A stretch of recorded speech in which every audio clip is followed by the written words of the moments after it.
this radio show usually on the radio. So we very rarely do video cameras. So I'm kind of so good at this. Jody Baer asked me to do a podcast for her. So I'm like, you know what? If Jody asked, I'm going to do it. So here we go. Hours on Building Fortunes Radio. If you go to buildingfortunesradio.com, you hear the different radio shows we've done. Jody, O-D-E. I got to figure out Jody Baer. And she's here on Building Fortunes Radio. We're doing this live. We're streaming this through YouTube, Facebook, and we're Twitch, and probably a few other places as well. Thanks for being here, Jody. It's up to you. Thank you, Peter. And this opportunity is actually up to you. And I want to thank you for that, for real. And, you know, this show tonight is dedicated, this podcast, it's really the right way. I love our guests. And before I get in with our guests, I just want to give you a little bit of background of who I am.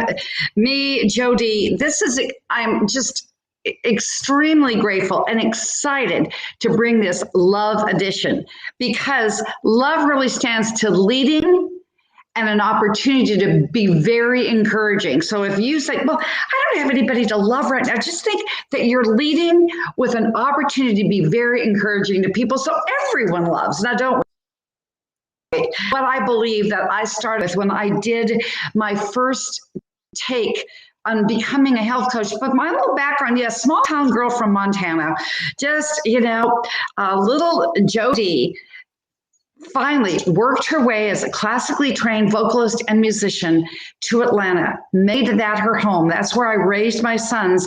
And that's when my traditional classically trained vocal musician career turned to health coaching, because my mother was diagnosed with pancreatic and liver cancer. I was then a young woman with 2 babies, both in diapers, and I knew I became just passionate and relentless. That's love too. And I became passionate to find something that would align. And this is what happened. Her diagnosis that was less than 6 weeks began almost 3 years, because I found alternative healing methods. And what she gave me in this legacy was my career path for the rest of my life to help people. And right now I can tell you that I, in 2020, have helped as many people life coaching as I have health coaching. But this health coaching is just doing it the right way. I'm going to use that as my little tagline. And yes, there are going to be things popping around to say, here, you hear, these are my little, what can I call them? Little internet things that come and give me pop-ups. I don't know how to turn that off, but this is what I know is we don't need to turn anything off, but we need to learn on and keep it on about what has happened in 2020. It was a brutal year. Guys, it was brutal because everything, however, comes down in 2020, I believe, to that one emotion. We've already said what it is, love. Leading with an opportunity to be very encouraging with all that we come into contact with.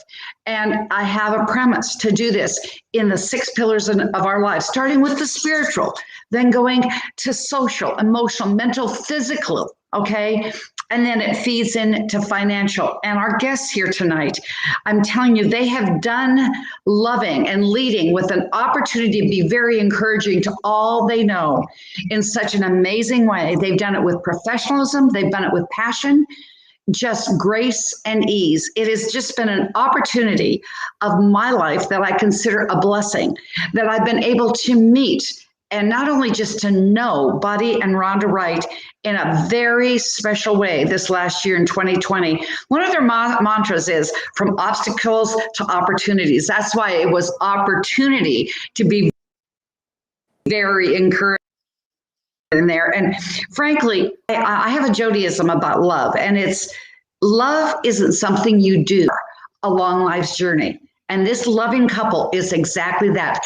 They live it, they exude it, and they are that. So I'm going to just not take any more time away from bringing you in so that you can experience loving and living the right way. Buddy and Rhonda Wright, originally from Russellville, Kentucky, and they've now come to Fort Worth, Texas. You talk about obstacles and opportunities. They're sitting in a blizzard right now in a snowstorm, so they had to come to their mobile office out in their car just to get an internet signal. That is just being totally involved and all in for sure. But this wonderful couple has been married for 17 years. They have 3 wonderful, right kids doing it the right way. I've known them through that we know and believe that it will be back. Especially, I've known them to watch them and their businesses grow from being a teacher and a cafeteria supervisor to creating a home-based business that was large enough that they could actually say bye-bye to their careers, bye-bye to hometown, and get on board the T train to Texas. Isn't that amazing? It is, isn't it? So what I know is that I've known them through this brutal year of 2020, and I've considered a blessing, as I said before, that I've gotten to know them as just some of my dear friends and colleagues, and absolutely the loving couple that not only, as I said in my Jodyism at the beginning, it's not love isn't something they do. That's who they are along their life's journey. So welcome to this podcast, Buddy and Rhonda Wright. It's such a privilege to have you there. And congratulations for figuring it out, because you always do. Well, thank you so much. And we're honored to be a part of this tonight. And as you said, there is snow falling here in Texas that has not been seen in years in the Lone Star State. So, and they've actually considered a blizzard here. So, but yeah, thank you so much. You know, myself, as you said, I was born in a small town.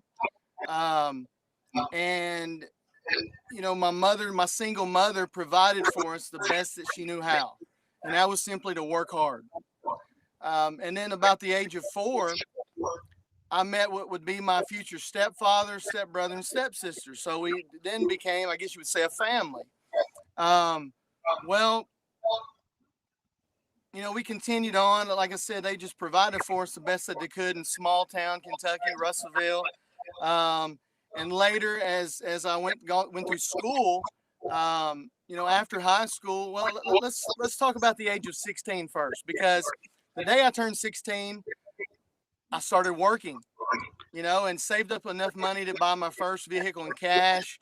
Then when it was time to start college, I went for a short time and decided, you know, this is just not for me. So I entered the workforce, started entry level in manufacturing. For 15 years later, the last few years, I was in management, so worked my way up. Decided to start coaching high school volleyball. And then, you know, decided to go back to school after that to get my undergraduate degree. So that's just a little bit about me right now. I'll turn it over. Okay, Rhonda, give it a whirl. Thank you. And again, we're just so honored to be your guest and to share our story. Like you mentioned, we both were actually born and raised in Russellville, Kentucky, small town. I was born to my parents. I have a younger brother, and you know, I had a really great childhood. 2 parents that have been married over 40 years now. I had a great example as a marriage with my parents, so I'm very thankful for that. Growing up, I was into music and reading. I loved books. I was in concert and marching band throughout my school years. And then I had a scholarship to Murray State University where I went for 1 year. I was going to be an accounting major. Well, I quickly decided that was not what I wanted to do for the rest of my life. So I went back home and moved back and kind of was reflecting on life, what I wanted to do. And while I was there, kind of, you know, mulling things over on where I wanted to go, I entered the workforce as well. I worked for a trucking company as an office manager, and then I got into finance company and also banking before we met and had our first child, which I was able to be a stay-at-home mom. So as I had our second child, I had my own business where I would make wedding cakes and custom birthday cakes, special occasion cakes. I did that for 9 years, so I could be a stay-at-home mom and work from home doing that. And then after our third child was born, that's when I re-entered the workforce again. I always say when you add kids, you add expenses. So I was actually, you know, needing to go back so we could have more money to provide for our family. And so I actually started working there in the cafeteria at our children's school where Buddy was employed as a teacher. So we got to work together and see each other there. However, let's back up here because before there's love, marriage, children. So how did you guys meet? But Buddy, when did you meet Rhonda, and how did you guys meet? This ought to be good. Oh, this is quite the story. So 2002, let's think New Year's Eve. Now we knew of each other, we had just never really met each other yet. So my brother that I mentioned earlier, they would have annual New Year's Eve parties. So he said, Rhonda's going to be over here tonight. I think you ought to come over. And so I say, sure, why not? So did you know the Rhonda girl first by time that time? I saw her that night, when I walked into the room, I said, wow, she has a smile that lights up this room. We continued the night, we played games, things like that. And I definitely had interest in her. So through phone conversations, getting to know each other a little, we decided about 3 weeks later to have our first date. Well, we went out that night. It was a double date, my brother and his wife. And as the date progressed, I thought, this is great. I was thinking to myself, well, a series of events occurred on that day that I'm going to probably let Rhonda share with you when it's her turn. But, when it was time to take her home, I knew how quickly she went into her house that didn't get planned quite the way I thought they did. And the next few weeks, I attempted to call her. Well, she did not answer the phone. The one on the receiving end was her mother. I had a lot of phone conversations with her mother. But it finally came to the point, Valentine's Day came. This is really ironic. So Valentine's Day in 2003, and before I dated Rhonda, there was another female that I had got on a date with. So it came to the point where a week before Valentine's Day, I had to decide: do I send this other girl flowers or do I send Rhonda flowers? And I asked input from someone, and they said, with Rhonda. So I sent her 3 white roses, her favorite flowers, and won her heart. Well, let me back up and share the first day. Our first date, like he said, we went out with his brother and sister-in-law, but they were expecting their first child. A lot of the conversation revolved around babies and children, and that is not your typical first date that you want to go on. And be, it's like, okay. I was freaked out.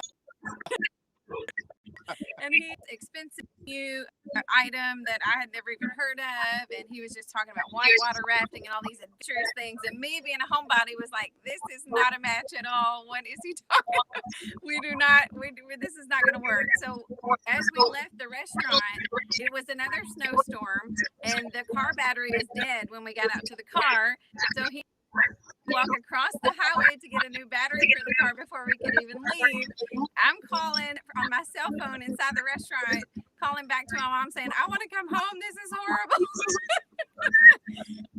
So we end up, after we get the kids to go to the mall, they're looking at baby clothes and, all this stuff the child that they're expecting, and he's talking about babies, and I'm just like, this is so not happening. So as soon as we pulled up back in our driveway, I literally ran over. He was trying to walk me to the front. Okay, really, it's okay. And literally ran away after our first date. So I learned to be yourself. Yes. Don't try to impress us. Be yourself. Be yourself. So I mean, with the babies, the double date. Okay, so the flowers came in. That was a good change. Good job. So you won her heart, buddy. Talk about loving the right way. Tell us how you popped the question. Well, that was a little different for me too. As time progressed, that was, February, Valentine's Day. So over the next couple of months, we practically spent every day together I realized then I was falling in love with her. So I think it was April, about the third week of April. I said, you know what, I want to marry this girl. So I said, I need to get her father's approval. So I spoke with her father, and they were in complete agreement. They were, approval. So I was excited. It was time to go out and get the ring. And, so I went out and chose the ring that I knew she would like. And then 2003. Now you got to understand, at this time I was in softball season, and just prior to that, a few months earlier, I had an ACL injury. So I tore my ACL, and I was, kind of my left leg wasn't. I was in braces and things like that. And actually, if we back up a little bit, in March, in a hospital bed on morphine with a room of people, was the first time I told Rhonda. So it could have been a drug-induced thing. We don't know, but it could have been. That was quite the experience. But on April 26th, after a softball tournament, we got back in Russellville, and I went over to her apartment, and we started talking. She knew something was, and she was almost frozen. Her back was to me, and then I had to literally move her around to face me, because she was extremely shy at this period in time. Nothing like now. Now she can say anything, but she was extremely shy. I dropped down to my good knee, and what happened, Dad? Question, right? I popped a question, and she was still just frozen solid. She did say yes. It was a moment where it was very interesting. Not a typical proposal, we might say, but it was definitely a proposal we'll always remember. Well, and frankly, from obstacles to opportunities, hey, buddy, you had 1 out of 2 good knees. You made it go well. So for the sake of our viewership and time, we're just going to fast forward and say, here's 17 years of marriage. Congratulations, Snowstorm. That's reminiscent. We're going down memory lane. I mean, that's 10 years longer than the U.S. average. So now you've got 1, 2, 3 kids. You're back as a cafeteria supervisor, because you're right, Rhonda. With more kids, it costs more money. So how did you make the transition from 2 incomes in the educational field to going into direct sales? And then how did your love of family and these 3 children just affect your decision and go in all the way? Well, I'll start, and I'll let Rhonda finish this one up. But in 2017, near the end of the year, as you said, we were both employed in the school system. And, that was the year in which the state retirement was just in disarray. We weren't sure about our retirement. So after years of really kind of ignoring or rejecting the direct sales industry, we knew there had to be more. So we had an opportunity to come up at the end of 2017 that we were open arms to, and realized that we could save for retirement, or just that there was just a lot of opportunity with that. So we knew that with a product that was consumed by billions of people on a basis, that would be our opportunity for us. So we went ahead and took the step forward, and for us, it was building that customer base. Yes. Sales, I think, it's extremely important customer base, and when you have a product used, the customers for us just kept coming, and yes. we built these to the point where Rhonda was able to walk away from her job, and then giving her the opportunity to stay home with our young, and also the opportunity opened up for her to schooling children. And then that summer, of 2018, I was also able to walk away from my job, and we were able to pursue this on a full-time basis. I think the biggest thing for us is realizing the power of direct sales and how you can really do as much or as little as you want. You know, we have a lot of people and people we've come in contact with that just want to supplement their income, and they're doing very well with that. And the freedom that you have when you have an online business, that you can work from home, you make your own time schedule. We love that fact that we could decide, you know, when we wanted to spend time with the kids, and you know, when we wanted to work. We had that flexibility, and also didn't have to have permission, you know, day. If is not feeling well, we don't have to ask them to be off or home. You know, we have that flexibility now and that time freedom that we didn't have before with traditional jobs. So that's what we love about direct sales. So it was an easy transition as far as that go, with freedom that we've gotten to have through that opportunity.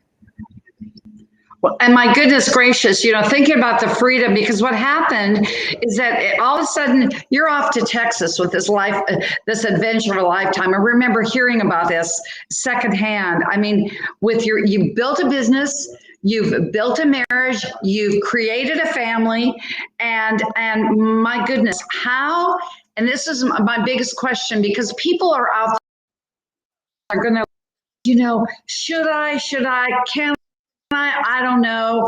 Should I go into the time's not right? They're going to hear all of this stuff. And we've all lived this for real.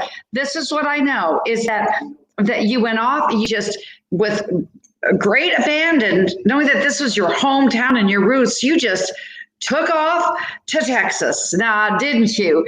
And how has this experience, just that one decision, just deepened your love and your marriage? Well, I think for us, what we realized is that all our lives, that even during our first several years of marriage, we would never begin anything because we always wanted it to be just right. Therefore, you know, we missed out on opportunities and so forth. But at that point in our lives, we just stepped out and went for it. We realized that, you know, things have to be perfect. You have to get started. Yes. So for that, to move to Texas, we'd lived in Kentucky our entire lives. I think the opportunity arose to us expand here with our products and so forth. So we just like to do this because we wanted about our kids being able to see in small town Kentucky their entire lives, but having the choice to, you know, see, experience more. We thought Texas was the great place to start. Now, did we have all of our, people say, their ducks in a row? No, we did not. We just went out there. We had no clue where we're going to live. Talked it over with the kids, and they were all for it as well. And just the family, you know, decision. We knew our love together, a family of 5, would get us through everything that we needed to. And I think too, that's the main thing, is just being supportive and loving each other through those obstacle days, whether it's, you know, selling your house and having to pack up in 2 weeks. that you know, can be challenging, and that's you know, something that you have to the support of somebody else, and that's what we've been able to learn through every obstacle we've been facing, through building a business, through learning entrepreneurs, through learning how to homeschool, and, you know, being better parents, all of that, to make sure that our marriage is the center point of all that. If I can't open to go through to him and tell him, you know, this is what I'm challenging, this is what I'm facing, I need some support. You know, if we can't have each other in the last, you have that station in your home or in anything. So just that communication with one another and that transparency with one another to give each other that support when you need it. Well, and you know, it's just being real, and by golly, you know, if we wait for everything to be, sorry about the pun, you wait for everything to be right. Yeah, you don't wait for all the lights to be green before you go. Where I live to Orlando, an hour away, I wouldn't get out of the garage. And so I want to honor you for doing this and thinking about, you know, COVID. This actually in this category, the sudden shutdown of our company, then COVID. I mean, how has this really affected. We got a few more minutes here. I'm looking at our time. I think we're good for about 3 to 4 more minutes, Buddy and Rhonda. So how has this affected your love? And we'll just shut down to the company, COVID, bam. Like I said, it's been a brutal year. Yeah, I mean, for us, it hit us because immediately think about an individual is your paycheck. How would you feel? And the opportunity, our products, we had difficulty getting products. So it was like all avenues of the money we would earn from our business cut off. So we had to immediately think about, what can we do financially, in the meantime, how can we generate some money? From a lot of marriage financial aspect, that financial pillar is what I feel is what leads to a lot of divorces, why marriages do not last. But for us, that's when we actually had to dig a little deeper and just support each other and deciding what can we do for now until things start coming back. And I think also, though, all the other pillars, I think were strengthened during that time. I know, our spiritual pillar took a deep strengthening during the entire time of COVID and the shutdown. So for us, it was just bonding together, getting having our 3 children, that they did completely what was going on, and that we were all on the same page, supporting each other. And another thing I love how transparent we've been with our kids is that they've seen the ups and the downs of being an entrepreneur. They've seen everything. We've been very transparent with, a shutdown with our company. When COVID hit, we included them as we were learning how to cope with that, so that they can understand and be equipped to deal with those types of obstacles when they, as they grow and when they continue to become an adult, because those are such important skills. And I think that's another thing with us. The mentors we've surrounded ourselves with over the past couple of years have really prepared us for this time. When you face challenge business building, and as you go after your dreams and whatever it is, you have those moments where you're going to have challenges. You're going to face failure, because that's the steps to success. That's how you get to your success, is you keep failing over and over until you find this. And so if you have mentors and people and personal development that helps you build yourself to become stronger and more confident, then that's what has prepared us for this time. And I think everybody needs that so much right now. Well, and if you don't take a risk, the word, as a health coach, every single broadcast has got pee and poop in it. Okay. So what it is that it's just the difference. Not taking a risk is the difference with an entrepreneur. Bottom line. And you just became an entrepreneur. You took these obstacles and made them an opportunity. So, just give me just a couple of sentences. Buddy and Rhonda, would love to know the advice that you would give couples for more success in their relationships.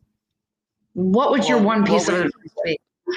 What we found out in our marriage, that communication is extremely vital. And when I say communication, I mean talking to your spouse within details.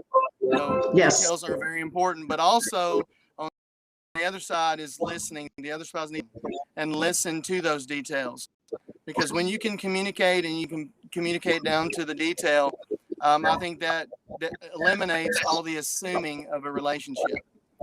Yes. I think that's been our biggest key of success in having a successful marriage, is being able to communicate and being transparent on those times, even if it's uncomfortable, even if you have to quit, even if it's painful and the other person gets frustrated, and just having that forgiving heart, that humility, to share and to love them regardless of how you feel or they feel or how it comes across, but having that forgiveness and that communication with one another, that's what your foundation should be.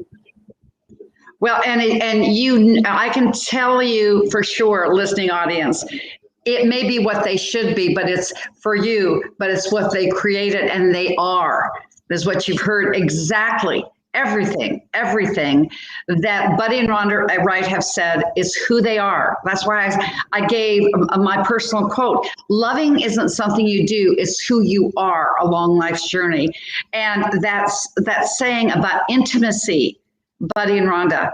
Into me you see. Because of your intimacy, I consider you guys not like family. You are my family. We are intimate with each other, from professional to coming in with these obstacles that we have shared this year, that we are kindred extension of family. Where else could you have this? Because you have given us such a role model in your life, in your family, your decisions. And so if you want to know about what it means, listening audience and viewing audience here, what it means to be and doing it the right way, I can give you a little bit of life's lessons. Health and life coach Joe Dee. Just reach out to me, 800-820-0584. It's 800-820-0854. My email address is jodee@healthcoachjodee.com. I'll tell you something, Peter. You have seen what it means to live life and live love the right way, because Rhonda and Buddy, you are the epitome of what I started out to say in your introduction of living it through, loving spiritually, emotionally, socially, mentally, and financially. You've been absolutely listening and viewing audience. I know you have been transformed. Yes, loving the right way. Ciao for now. Excellent information, Jody. They were fantastic. I know we're going to have them on our Building Fortunes radio show a little bit later on. It's great to see their faces, but you guys are amazing, and you've been through so much, and I'm surprised it's hard. It must have been really hard to go through. It's in 12 minutes, take two. Building Fortunes radio, 347-237. Yeah, we're going to go there. We're going to catch you later. Thanks, everyone. All right, thanks. Bye.